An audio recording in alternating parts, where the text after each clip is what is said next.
मैंने कई बार लोगों को कहते सुना है, गीता केवल वृद्ध और सन्यासियों के लिए है। गीता मृत्यु के समय ही पढ़नी चाहिए।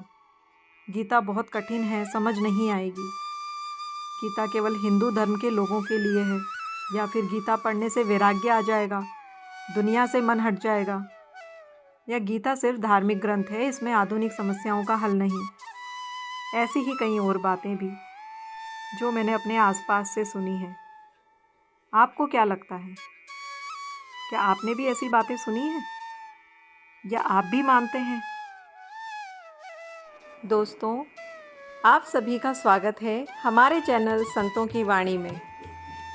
भगवद गीता केवल एक धार्मिक ग्रंथ नहीं है।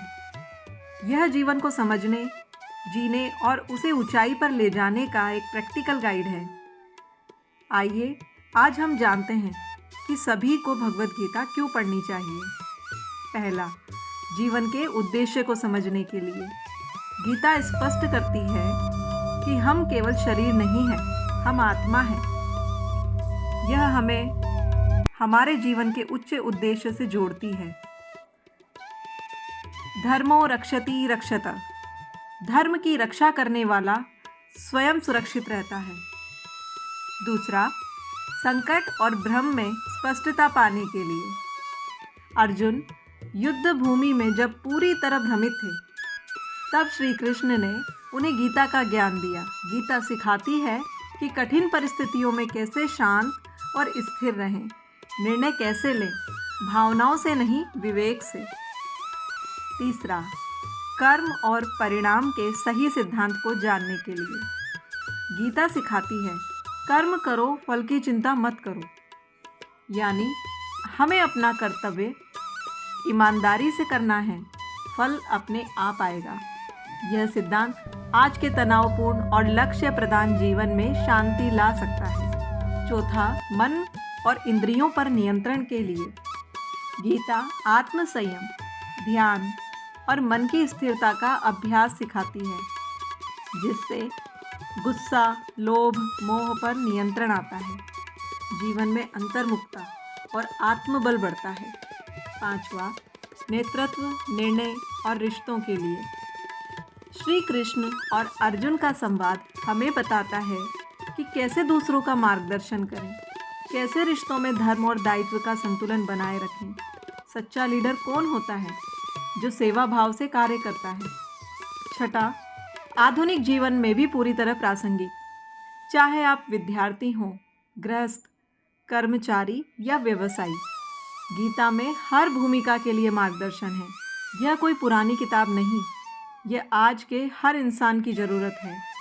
सातवां, आध्यात्मिक विकास के लिए।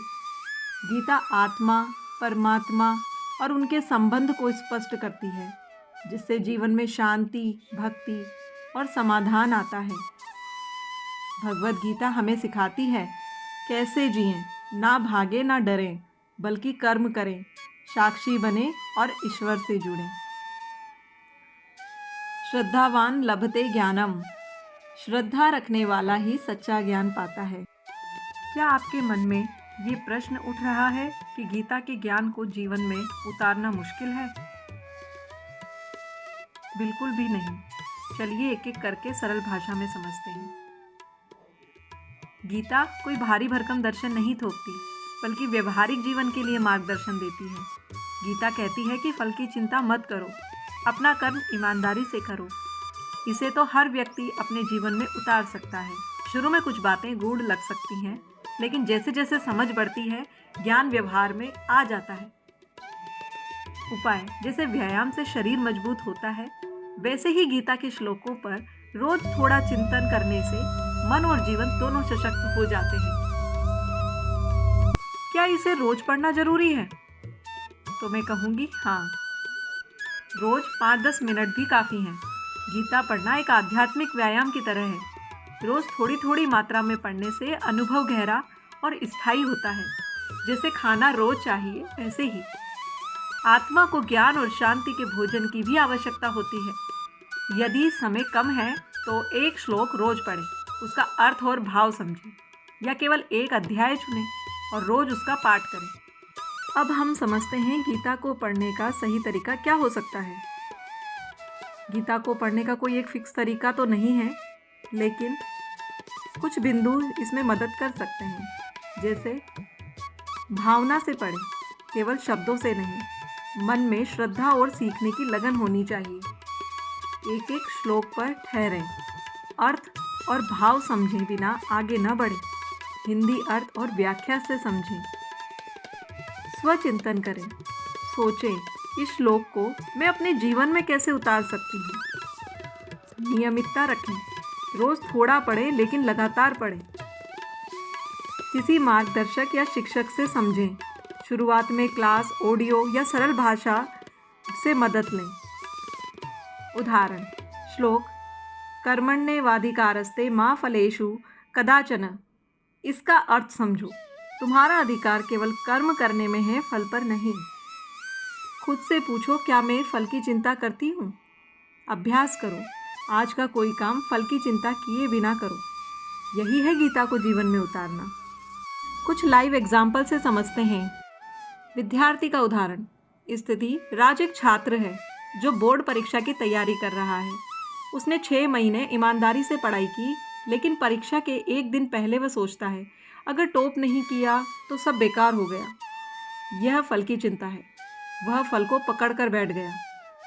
अब अगर वह यही सोचे कि मैंने पूरी मेहनत की, अब जो होगा वो देखा जाएगा, तो यह कर्म कर फल की इच्छा ना कर की जीवंत मिसाल है।